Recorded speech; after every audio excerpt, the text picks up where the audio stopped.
The bargain. The dry wind swept across the Marlowe ranch, carrying with it the smell of dust and worn leather. Elena Marlowe pressed her palms against the rough wooden fence, gazing at the horizon where the sun dipped in a bleeding orange. At 19, her face carried the softness of youth, yet her eyes already knew weariness. Beside her, Clara, her twin, shifted impatiently, arms folded, chin lifted as if daring the wind itself to challenge her. Their father, Thomas Marlowe, stumbled from the house with his coat half-buttoned and his breath sour with whiskey. His boots scuffed the dirt, his shoulders slumped, but his eyes gleamed with the dangerous brightness of a man desperate enough to gamble with anything, even blood. "Girls," he rasped, tugging his hat low as though to shield himself from their gaze. "I've made an arrangement. The Baron will see us through. No more debts. No more fear of losing this land." Elena's chest tightened. The name alone, Baron Victor Draegon, was enough to chill every whisper in the county. He was no nobleman, only a land baron whose empire of cattle and water rights strangled smaller ranchers until they bent or broke. To hear her father speak of him as a savior was like praising a vulture for its mercy. Clara stepped forward, fire in her tone. "What arrangement? What have you done?" Thomas avoided her eyes. "Elena is to be his wife. The Baron has agreed. Our debts vanish with the union. Clara, you'll serve in his household. You'll be taken care of." The words fell like stones into silence. Elena felt the ground shift beneath her, her breath lodged in her throat. Married off like livestock, bartered for man's failure. She searched her father's face for remorse, but found only the hollow resolve of a man who had already sold his soul before selling his daughters. "You sold us." Clara's voice cracked, then rose like a whip. "Your own daughters? It's not selling." Thomas snapped, though his voice lacked conviction. "It's survival. The Baron's offer is generous. Elena, you'll be a wife of standing. Clara, you'll never go hungry again." Elena's heart pounded against her ribs. She wanted to cry out, to beg him to take back the words, but no plea would unmake the bargain. She pressed her hands together until her knuckles whitened, forcing her trembling to stillness. Clara cursed their father openly, her fury blazing, but Elena only lowered her gaze. The betrayal ran too deep for anger. What use was rage against a man who had already chosen coin over kin? That night, the ranch sat heavy with silence. Elena and Clara huddled in their small room, a single candle flickering between them. Clara paced like a caged hawk, muttering oaths of vengeance, while Elena sat on the edge of the bed, her fingers twisting the hem of her dress. "I won't let him do this to you," Clara whispered fiercely. "You're not his to give away. You belong to yourself." Elena met her sister's eyes, voice soft but steady. "Maybe belonging doesn't matter anymore. Maybe choice isn't meant for us." The despair in her tone silenced even Clara. For the first time, Elena felt something inside her wither, a flame smothered before it could burn. If this was her fate, then love, the kind she had secretly dreamed of, had no place in her world.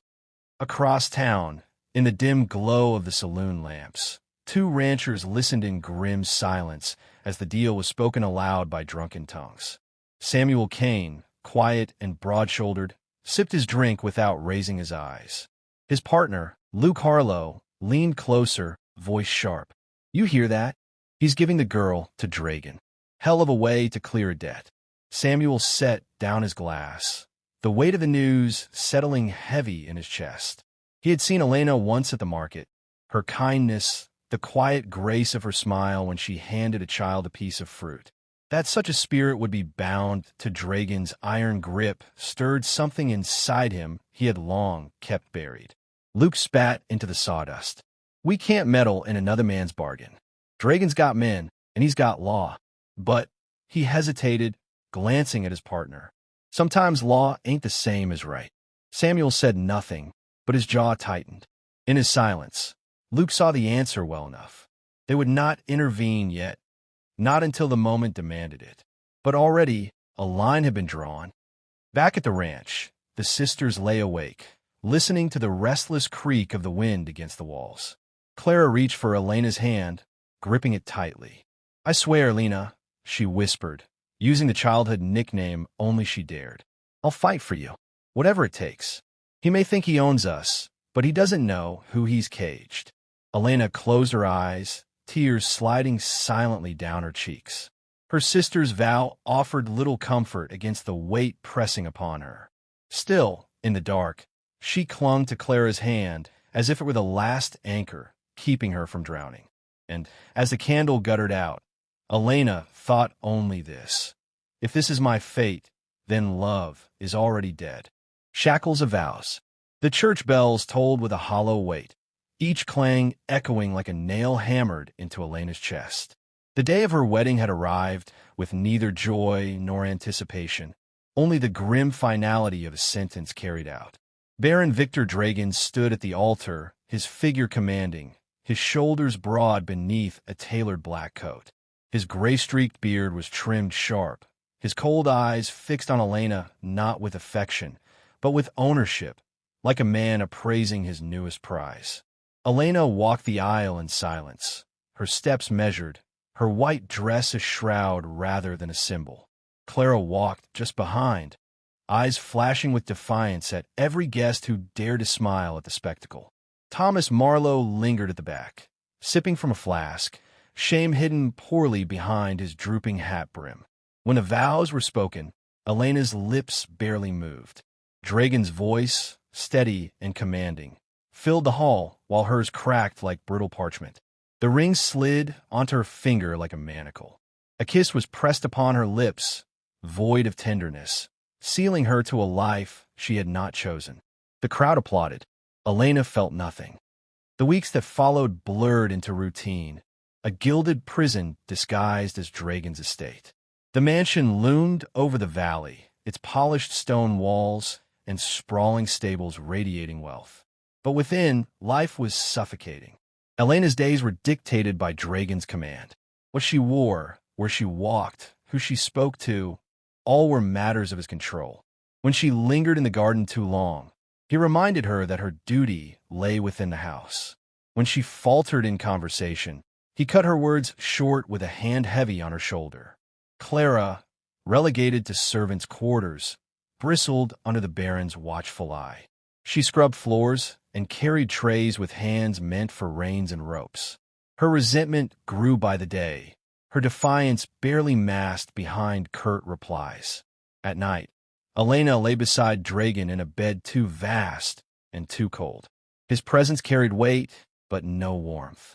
When his hand reached for her, she turned inward, forcing her breath steady, her soul retreating to places he could not touch.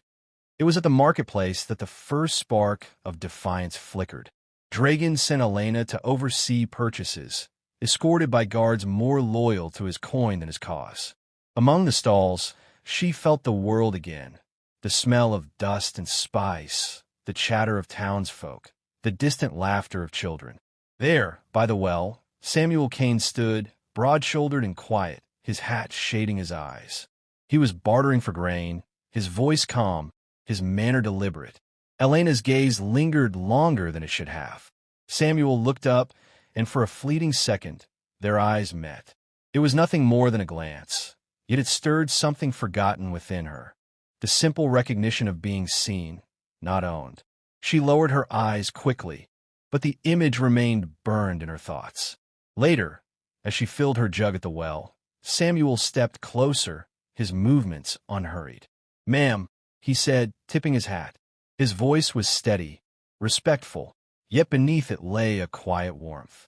Elena's hand trembled on the jug's handle. "Good day," she whispered, her words barely carried by the breeze. Their fingers brushed as he steadied the jug for her. A simple touch, innocent to anyone watching, but to her it was lightning against skin dulled by cold. She drew back quickly, heart racing. That night, she replayed the moment endlessly, guilt mingling with a dangerous yearning. She was Baron Draegon's wife, bound by law and vow. Yet in Samuel's brief kindness, she felt more cherished than in all her husband's possession. Clara noticed her restlessness. "You're different," she murmured, leaning against the doorframe of Elena's chamber. "What happened?" Elena shook her head, clutching the edge of her blanket. Nothing. Only, I remembered what it feels like to be alive. Clara's sharp eyes softened. Then hold on to that. Even a memory can keep a person from breaking. Meanwhile, Luke Harlow had grown accustomed to Clara's sharp tongue when he visited the estate under the guise of trading hay and supplies. He admired her spirit, though she treated him with suspicion, especially after learning he once struck small deals with Draegon. "You're no better than the rest," Clara spat one afternoon, thrusting a crate of apples at him. "You line your pockets while he crushes everyone else." Luke caught the crate, his jaw tightening. "I don't line my pockets. I survive. Same as you." Clara turned away, unwilling to admit his words hit close. Survival had become the bitter thread weaving all their lives. Weeks passed, Draegon's grip growing heavier. Yet every stolen glance with Samuel, every brush of hands at the market, carved fissures in the walls of Elena's captivity. She knew the danger of even imagining another life, another love. But the thought refused to fade. One evening, as the sky bled crimson over the valley, Elena stood by her window, watching the horizon. Samuel's face came unbidden to her mind. The calm of his gaze, the steadiness of his hand. She pressed her fingers to the glass, whispering words meant for no one's ears. "If this is betrayal, then let my heart be guilty, for it remembers what love should be." And in that confession, silent and secret, the seeds of defiance took root. The forbidden flame. The summer nights in Draegon's estate were stifling. Heavy drapes sealed the windows, trapping the heat and suffocating the air. Elena lay awake beside her husband, listening to his steady, oblivious breathing. His arm weighed across her like a chain, his presence claiming space but offering no comfort. She stared at the ceiling, the ache of emptiness pressing against her ribs until she could no longer bear it. Slipping silently from the bed, she padded across the room, her bare feet whispering against the rug. She pulled the window open, drawing in a breath of night, air sharp with pine and dust. The valley stretched wide beneath the stars, vast and free, while she stood caged behind stone walls. And somewhere in that darkness, Samuel Kane was out there. The thought struck with dangerous clarity. 2 nights later, fate delivered what longing had begun. Draegon had ridden off to oversee cattle far beyond the ranch, leaving Elena under the eye of servants too wary to restrain her. Clara urged her to come to the stables, whispering that Samuel and Luke were there with supplies. Elena hesitated only briefly. The moment she saw Samuel, her resolve wavered. He stood by the lantern-lit barn, shirt sleeves rolled to his elbows, his hands strong and steady as he lifted sacks of grain. When his eyes found hers, time seemed to pause. "Mrs. Draegon," he greeted, his voice careful. Yet the way he said her name carried something more, a reverence, a weight that her husband's voice never held. "Samuel," she whispered, stepping closer. "Please call me Elena." His gaze searched hers, torn between propriety and a yearning that flickered beneath his calm. "Elena," he said at last, the words soft, as though it belonged to him alone. Clara busied herself with Luke at the other end of the barn. Those sparks flew there too, less tender, more volatile. "You think I don't see you?" Clara hissed, tossing a bundle of hay into the loft. "Trading with Draegon like you're not part of the same noose around our necks." Luke bristled. "I don't like him any more than you do, but I got a ranch to keep alive. You think surviving makes me his ally? Then you don't know me at all." Clara turned sharply, her face lit by the lantern's glow. For a moment, their anger softened into something unspoken, a recognition of the fight they shared. But she looked away, unwilling to surrender her fury just yet. In the shadows near the stalls, Elena and Samuel spoke in low tones. "I shouldn't be here," Elena said, though her feet refused to move. "If he finds out," Samuel's hand brushed hers, hesitant, then deliberate. "If he finds out, he'll have to come through me." The words struck deep. Elena felt the world tilt, her breath catching. No one had ever spoken for her like that, not even her own father. She met his gaze, and for the first time in weeks, her heart beat not with dread, but with hope. The distance between them dissolved. His lips met hers, trembling yet fierce, as though the kiss itself was an act of rebellion. The taste of it was fire and freedom, leaving her dizzy with equal parts guilt and relief. When they parted, Elena's voice shook. "This is wrong." Samuel cupped her face gently, his thumb brushing her cheek. "Maybe, but wrong's the only thing that's ever felt right." She closed her eyes, surrendering to the truth she could no longer deny. Her vows to Draegon were shackles, but this was life. The affair did not go unnoticed. One of Draegon's men, prowling near the barn, caught sight of shadows too close, whispers too soft. By morning, Draegon's suspicion had sharpened into paranoia. He began questioning servants, watching Elena with narrowed eyes, restricting her outings even more. Clara sensed the danger and pulled her sister aside. "You need to stop," she warned, voice low but urgent. "He's watching you. If he catches a hint." "I can't." Elena cut in, her words desperate. "Clara, when I'm with Samuel, I remember who I am. Without him, I'm only his possession. Don't ask me to give that up." Clara stared at her, torn between fear and loyalty. Finally, she sighed, fierce yet protective. "Then we'll make sure he never finds out. Because if he does, he won't just hurt you. He'll destroy us all." One evening, as thunder rolled in the distance, Elena and Samuel met again by the river that cut through the valley. The storm winds whipped her hair loose, but she felt no fear in the tempest, only the fire of his arms around her. "Tell me to leave," Samuel murmured against her hair. "Tell me this is the last time, and I'll walk away." Elena clutched him tighter, her voice breaking. "I can't. If loving you damns me, then let me burn." Their kiss was desperate, sealed with the certainty that they had crossed a line no vow could erase.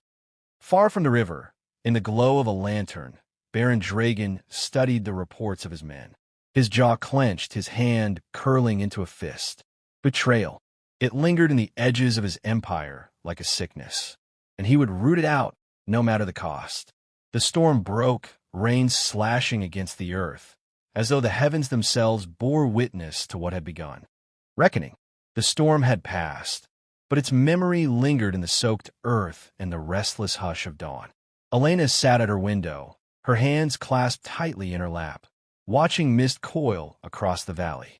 She felt the weight of Draegon's suspicion pressing in on her like the walls of the estate. Every step she took was shadowed, every glance measured. That morning, he summoned her to his study. The Baron sat behind his heavy oak desk, the air thick with cigar smoke. His eyes, sharp and cold, pinned her in place. "You've grown restless," he said, his voice low but edged with steel. "Tell me why." Elena steadied herself, her heart pounding. "I am your wife. I do as you ask." He leaned forward, lips curling into something that was not quite a smile. "Do you? My men tell me otherwise. They say your eyes wander. Your feet wander. Tell me, Elena, does your heart wander too?" The silence between them was a blade. Elena forced herself to meet his gaze, though every instinct screamed to lower her eyes. "My heart is my own," she whispered. The Baron's hand struck the desk like a gavel. "Your heart belongs to me. Everything you are belongs to me." Her composure trembled, but she did not break. In that moment, she realized the truth. Draegon could cage her body, but he would never possess her soul. That night, Samuel and Luke crept close to the estate, moving under the cloak of darkness. They had heard whispers of Draegon's wrath, rumors that he meant to lock Elena away in the upper rooms, guard her as tightly as his vault of gold. Clara met them by the kitchen door, her face pale but determined. "He knows," she said. "He's going to punish her. If we don't act now, he'll never let her see the sun again." Luke's jaw hardened. "Then tonight we take her back." Samuel's eyes burned with resolve. Alive or not at all. Inside, Elena paced the confines of her chamber. A key turned in the lock outside, and she froze. The door swung open, and Draegon entered, flanked by 2 guards. "You leave me no choice," he said coldly. "From this night forward, you remain here. No garden walks, no market days. The only eyes you will meet are mine." Elena's breath hitched. The guard stepped forward, but before they could seize her, a crash split the air. The door at the end of the hall burst open. Samuel and Luke stormed in, Clara at their heels. The confrontation erupted like gunpowder. Samuel grappled with one guard, fists flying. Luke swung a rifle, but against the other, the crack echoing through the stone halls. Clara darted to Elena, pulling her sister close. "Run," she urged. "Now!" But Draegon blocked their path, pistol drawn, his face contorted with fury. "You dare," he thundered. "She is mine by law, by vow, by right." Samuel stepped between them, his chest heaving. "She was never yours. Not her heart, not her freedom." The Baron leveled his pistol at Samuel. "Then you'll die for her." The shot rang out. Elena screamed. Samuel staggered, but Luke shoved him aside just in time. The bullet tore through wood, splintering the banister. Before Draegon could fire again, Clara hurled a lantern to the ground. Flames leapt up, devouring the spilled oil. Smoke filled the corridor, the fire crackling like vengeance itself. In the chaos, Samuel lunged, striking the pistol from Draegon's hand. The two men clashed, strength against fury, until Samuel's fist sent the Baron sprawling. Flames licked higher, devouring tapestries and beams. "Elena!" Samuel shouted, reaching for her hand. "We have to go." She hesitated only long enough to look down at Draegon, coughing in the smoke, his empire collapsing around him. For the first time, she felt no fear, only pity for a man who thought love could be owned. They fled into the night, the blaze consuming the estate behind them. Villagers gathered, watching the Baron's fortress crumble, its walls glowing red until they collapsed in a storm of sparks. At the riverbank, the four of them paused, breathless, soaked in sweat and ash. Samuel turned to Elena, his eyes searching hers with desperate urgency. "Tell me this isn't just escape. Tell me this is us." Elena cupped his face in trembling hands, her voice steady at last. "It was always us. Even when I was chained, my heart was already yours." Their kiss was fierce, unbroken, even as the fire's glow lit the sky behind them. Clara stood with Luke a few steps away. Her anger toward him had softened in the flames. He had risked his life without hesitation, and for the first time, she allowed herself to see the man beneath the compromises. "You're still a fool," she murmured, her lips curving despite herself. Luke grinned faintly, exhaustion etched into his face. "Maybe, but I'd be a dead fool if it wasn't for you." She shook her head, but her hand found his, fingers intertwining in a grip that promised something more. When dawn broke, the four of them rode away from the smoking ruins, the Baron's reign reduced to ashes. The horizon stretched wide and endless, no longer a prison but a promise. Elena's voice carried softly over the steady rhythm of hooves. "They'll call me faithless, a wife who betrayed her vows. But I know the truth. I never belonged to him. I belonged only to love. And love, once found, cannot be caged." The words lingered in the morning air, a vow of her own making, one that no man could break.